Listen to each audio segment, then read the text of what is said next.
Yes, but let's move on to your story. The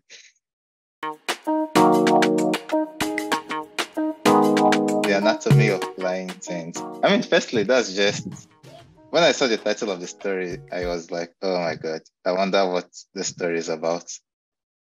And then you start reading, and at the end, it just makes so much sense. Like, this is the perfect title for this story. So it's Thank like, you. yeah, why did you decide, or how did you decide the title? Okay.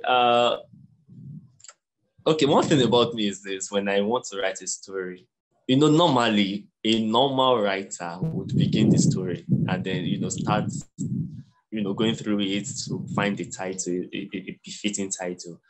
For me, I get the titles first.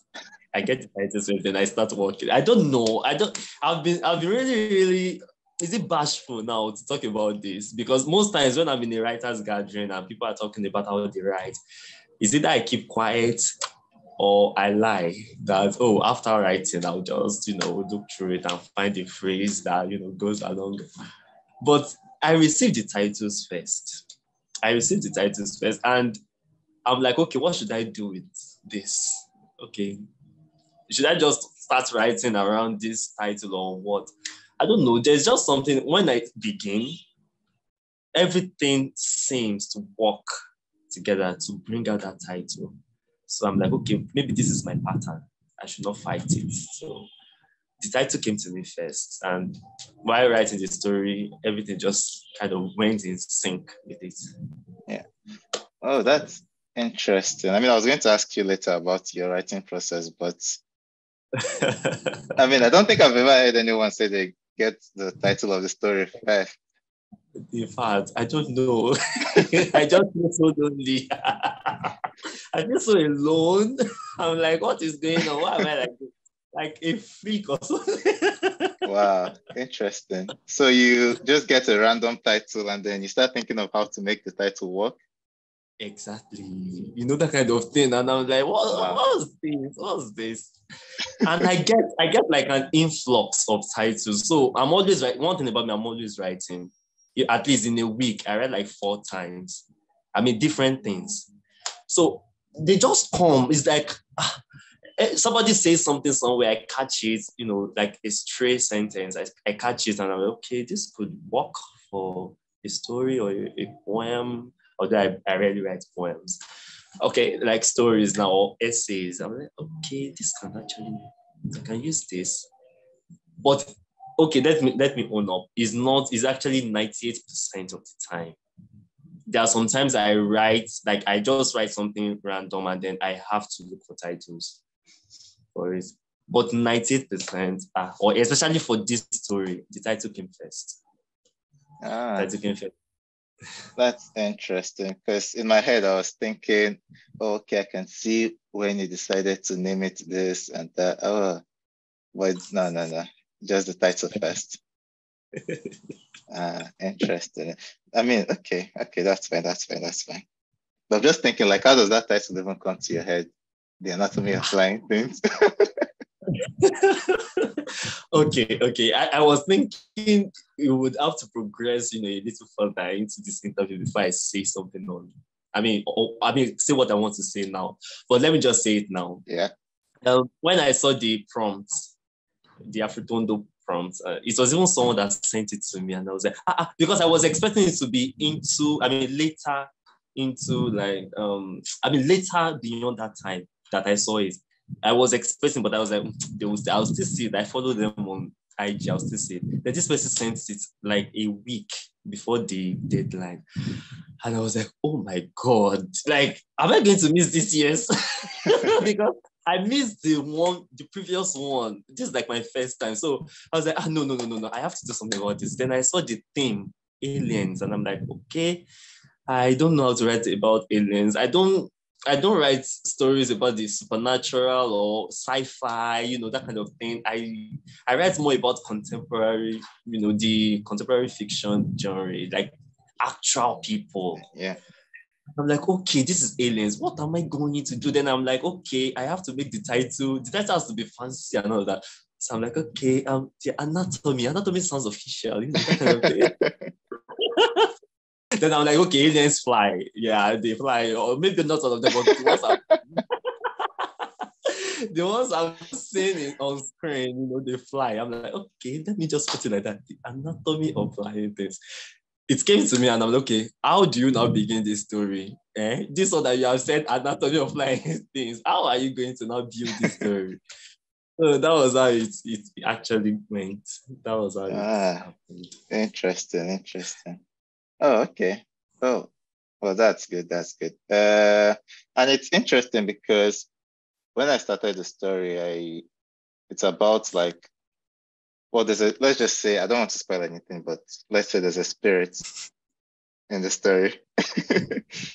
And usually because I grew up watching Nollywood and stuff. So I said, spirit, I feel like I know where this is going.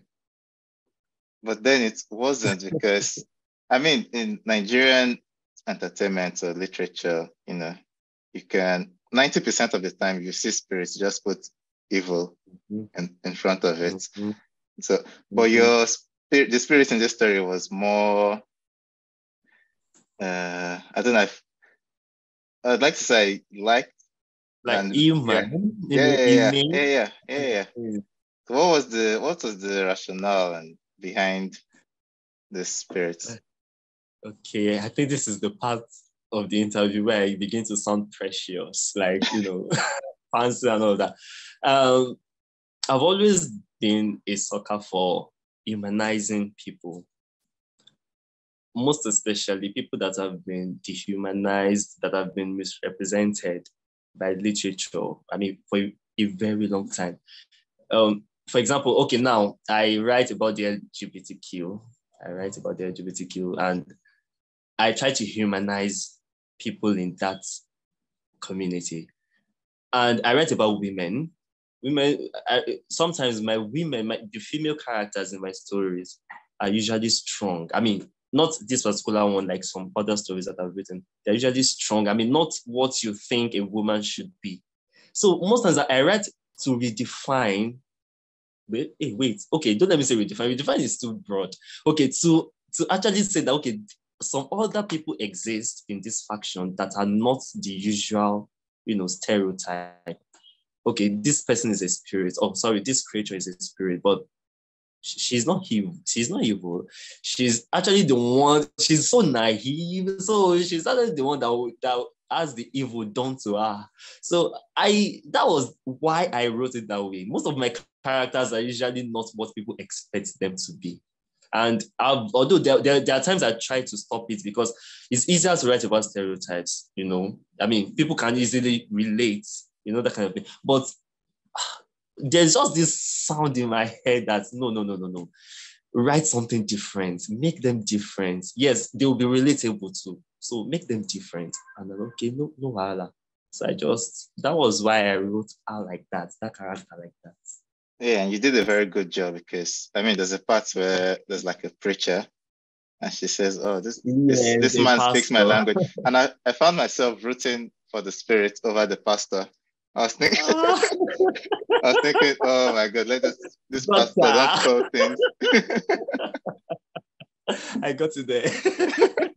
Yeah, so that was excellently done. Thank but you. The story does end on a dark note. Which was very sad for me. It was sad for me too. Yeah, but what was it like for you? Because I was thinking if I was writing that story, I'd feel like I'd be too tempted to end it on a lighter note. Well, I think I don't know what to actually say to that, but I think I like things. I don't like things running on like that. I like things breaking up. Like I like imperfection. Let me put it that way. I want people to feel. Yes, you can feel in comedies. You can feel in stories that end, on a light mode, and all of that. But I wanted to actually write a story that would make people reflect that, okay, yes, we have people around us, but you can't always treat people around you the way you would. I mean, you think you should treat them. Some people are not just made for that kind of treatment. And perhaps if Egbo, the guy, had calmed down or had known better, perhaps he would not have ventured into that kind of thing. And if she herself had known herself better, she was in love, she was blindly in love, and she wanted to do everything to make things work out. But she herself, she had nobody to tell her that, hey, this is a different atmosphere. Like, it's not like where you're coming from that you could surmount things and all of that, but this is a different atmosphere, but nobody. So there's like a detachment of education, or let me say there's a break in the link that connects the natural world and the supernatural world, and it's like irreconcilable. So I was trying to capture that irreconcilability, like, okay, they thought they could just operate on her like any other girl, And they, even after the story, like the parts I didn't write that weren't present in the story, they would have thought, okay, it was just another complication. Maybe the doctor would have said, okay, not all people that come for abortions, survive it. But there was something else. And I think that was what Egbo was actually thinking about when he got home. Like, how did this happen? Like, he didn't expect it, of course. So I wanted to make the story end on that note that we can't be too sure of our world. And none of us, even the creatures that come from another world, like the astral space, they cannot be too sure what is going on. Like, nobody is sure of an ending that will suit them. So I want to, make the reader know that, okay, things don't always go the way we plan. And yes, we should be kinder and more sensitive to some things around us. They weren't sensitive to those things. So I don't know. It's not my way of punishing them, because some writers actually derive this delight in, killing off their beloved. The character that is most loved, they will kill him or her off. And I'm like, okay, I don't actually subscribe to that. But this particular one, I wanted to end on a reflective mode, and I think I was able to do that to an extent. Yeah, definitely. It was it's very emotional. Yeah, well, it was a very good story. Thank you. How much did you put into like deciding the rules of this supernatural world? And because she doesn't have any supernatural powers, she doesn't even understand fully how things work. So how much time did you put into defining these rules? Okay. When I saw the thing, I saw aliens, and I'm like, okay, aliens. And I had seen memes about aliens. Like, they will say, oh, is that Earth? Please let us move faster. Maybe they're in their spaceship. And then let us move faster because I don't want to get contaminated. The way they do things there is so strange and all of that. And I'm like, okay, aliens calling us strange, that kind of stuff. When I started building the character and all the things, I was like, I won't give her powers. The only power I would give her was, okay, maybe the ability to transport herself from the astral world into the normal world. I won't give her powers because she left where she wasn't supposed to live. If you read the beginning, you read the beginning of the story, she was supposed to be with her lover. She abandoned her lover that was there. So it was kind of, I kind of did a small foreshadowing rather there, that the guy was crying as if he was the one lost, whereas she was the one that was lost. Yeah. So right from time, I wanted a character that was naive, that was, pardon me, it hurts my heart to use this word actually, that was stupid. that didn't know what was, yes, that didn't know that sometimes we have to stay where we are. Not, of course, not that if that place is uncomfortable or that place is extracting from us negatively, that we should keep on staying there, like Nigerians. I'm a Nigerian, I want to japa. So I don't really want to stay here. So she had everything. She just wanted to explore. she wanted to be a creature of her own. Like she wanted to, see what was going on. And I think she was not ready to take on that journey.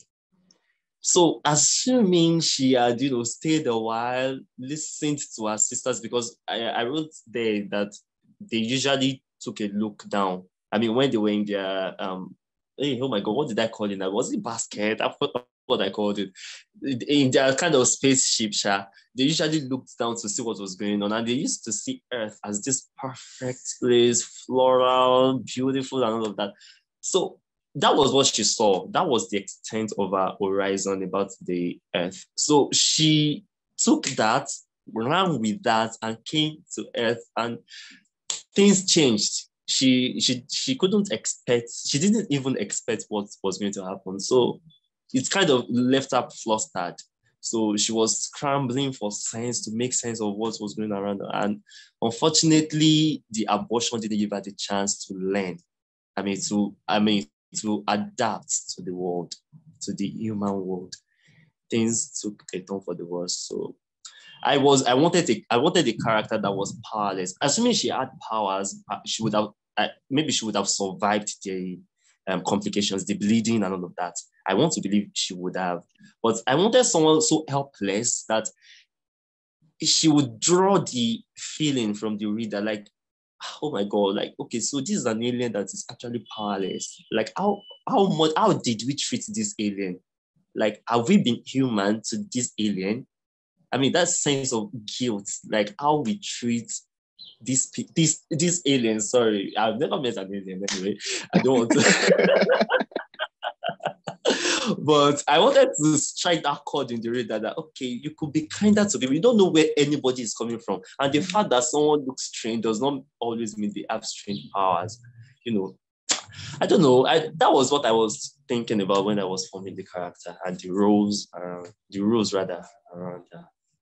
Okay, that's interesting. But I mean, I feel like we've already spotted the end of the story. So I may as well just ask, when the spirit dies, does she go back to her realm? I mean, what happens? Okay. I think spirit, if it had been soul, I would have said, okay, the soul would just fly back.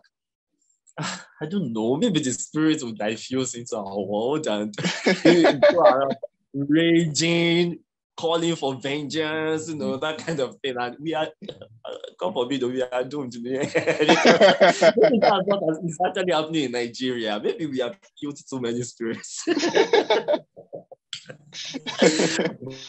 But I also believe that she.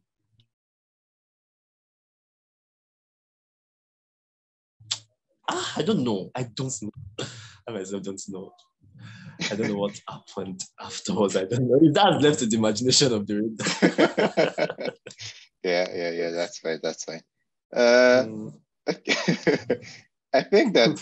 Do I have any other questions? Okay. Yeah. Let's see. Do you have any advice for upcoming young writers writing for competitions and stuff? Okay.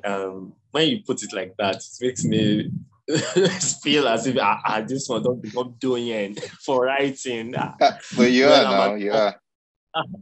No. I don't. No, this is not modesty talking now. I just feel like, yeah, I could be more. Of course, even Chimamanda feels she could be more. So who am I not to feel like I could be more? So I like the person you're comparing yourself to. This is what I want to say. She's my idol. She's my idol. even the God said that we should not craft images for her. But there. Okay, what I usually tell myself is what I would tell people that want to run for competitions like this, like people that are writers. Believe in yourself.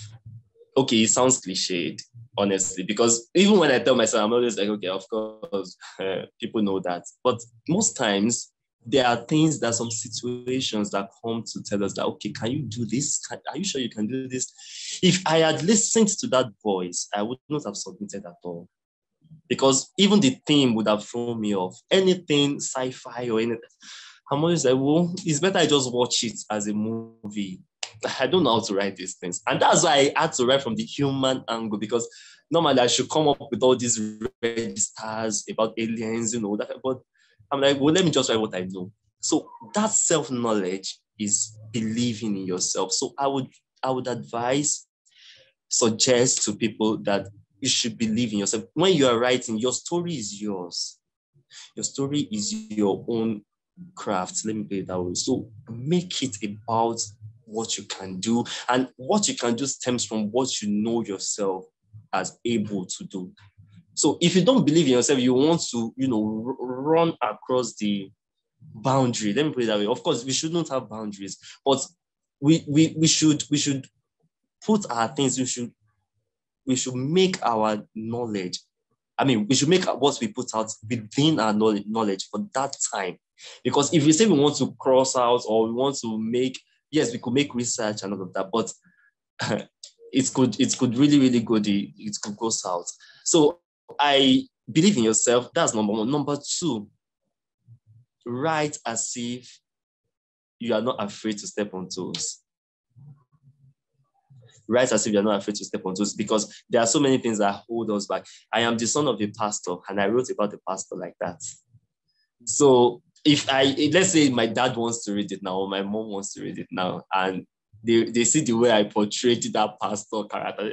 Of course, they will not take offense, because I know the kind of parents, but they will be like, okay, so do you actually think we are ridiculous when we blast tongues and all of that?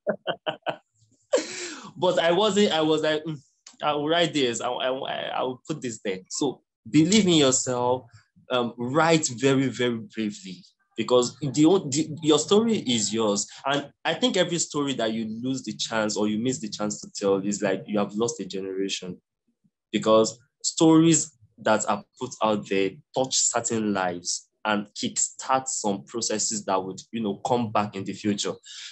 I grew up on people's stories, and I think I drew lessons from their stories, and that's why I am able to be like this. So a story lost is actually a generation lost to me. So write, just keep on writing. And when you fall, of course, there are times when you won't. I didn't expect to be on this, or the long list, or even the short list. I didn't expect it at all. Because I just submitted. I was like, okay, I've submitted, though, I've cleared my conscience, that kind of thing. But when I saw the long list, I was like, oh my God. Then the short list, I'm like, okay, this is a win. This is a win for me. Even if I don't win, even if I don't get the first position, this is a win. So believe in yourself, just submit. And even if you don't get to the stage you think you should have gotten to, continue, just continue, don't stop. Consistency is what pays. And of course, there's no failure to me. Every failure in Kotna is a process to success. So that's what I would say. So yeah, that's very good advice, I think. Okay, so moving away from dying spirits, I thought we'd end on some quick fire questions, to lighten the mood and send you off up to your day with a happier mind. So you ready for quick fire questions? Thank you. Okay. Let's we'll start with the easy one. Are you a cat or a dog person? Neither. I'm scared of dogs. Wow. And then I'm scared of dogs, and cats make me cough. Just being around them, I start coughing. I don't know why. Okay. I don't hate them. I'm more scared than. So my phobia is not about hatred. It's about the fear. Okay. For puppies, I love puppies. They should not grow older. Puppies, once they remain puppies, I will love them forever. Okay, fair enough. Okay, Hollywood or Nollywood? Both, but I'm more partial to Nollywood. Okay. Would you? And of course, not the Yoruba Nollywood. I'm Yoruba, actually. I don't like the Yoruba Nollywood, because most times their stories are repetitive and shallow. I'm very sorry. But the Nollywood, that the one that is a cosmopolitan now, the one that everybody does, that kind of thing. Yes, I love that one. And I love Bollywood. Bollywood is actually my choice, but since it's not in the options, no. Okay. Okay, Bollywood then. Let's see. Yeah. Would you rather only read and never write, or only write and never read? Oh my God, that's like between the devil and the deep sea. Jesus Christ. I cannot imagine a world where I am not reading. In fact, I read more than I write, actually. Yeah. I'm always reading. Even if I don't finish that story, I'll read. I'll read. Even while eating, people will be like, you are eating, drop this. That's bad table manners. And I'm like, please, me, I have to. I don't know how to eat even without reading. So writing, would I rather read and not write? No. When will I give back? Yeah, when will I give back? How will I give back? I don't think I can cope with those two worlds. They should just stay in my imagination. Okay. Okay. I mean, this should be easier. If you could have one superpower, what would it be? I wanted to say read people's minds, but that would drive me crazy. Really, really crazy. It would be to take pain away.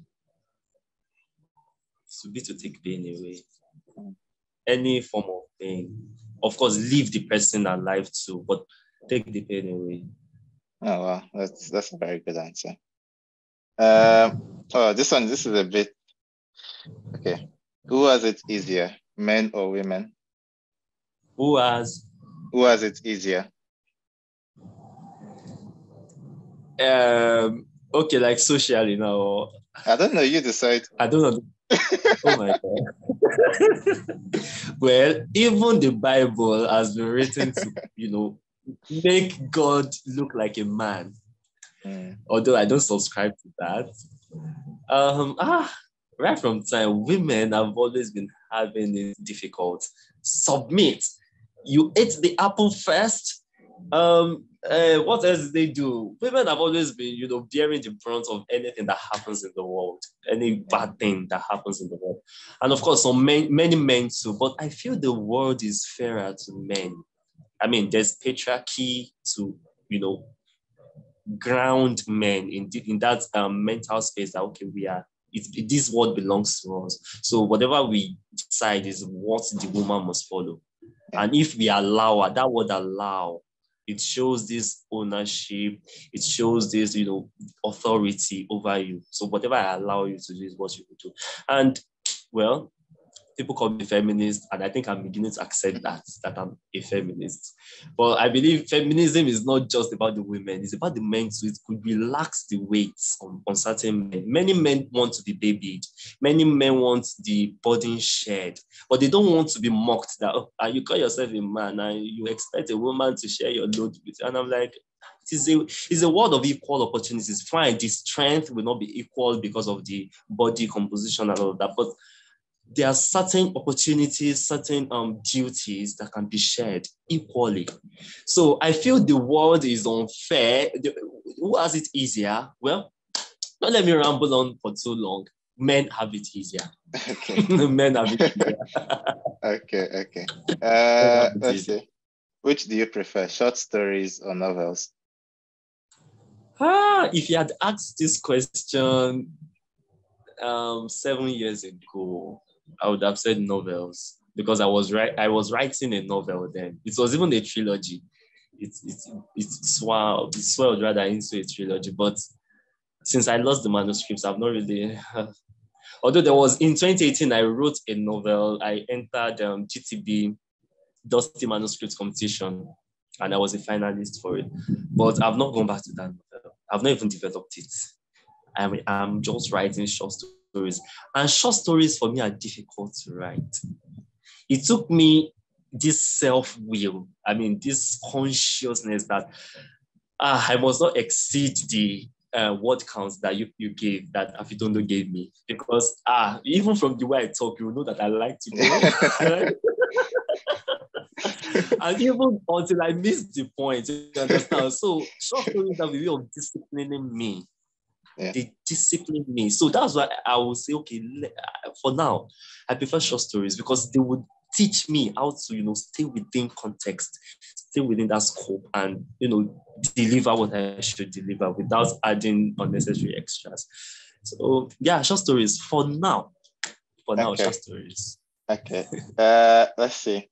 If you could eat only one meal for the rest of your life, what would it be? That would be dodo. Fried plantains. Nice. Very soft, those soft ones. Good choice. Good choice. Yeah. Okay. Okay. Let's just take two more. Would you like to live forever? Oh God, that will come with a lot of pain because you would watch. Okay, is it me or all of us now? No, just you. Just you. I'll be watching people die, people I love die, and I don't think I want that kind of life. No. Yes, okay, let me look on the positive side. Yes, I would. Would I be younger? Would I stay young or? No, just your current I don't age. know. You just stay as you are. In my current age, yes. Selfish. If I were to be selfish, I would say yes. But even that selfishness is going to hurt me because I'm going to watch people die. And I don't like that. So I don't want to live forever. I want to live as long as I want. Let me put it that way. I want to live for as long as. All right, fair enough. Okay, last question. Do you believe in spirit? Yes. Okay, number one, I believe in the Holy Spirit. And that's a spirit. God is a spirit. Yeah. Because in the beginning, he was, hovering over the deep, over the waters and all of that. So God is a spirit. Spirit. When my cousin died, years ago, I thought I saw a spirit.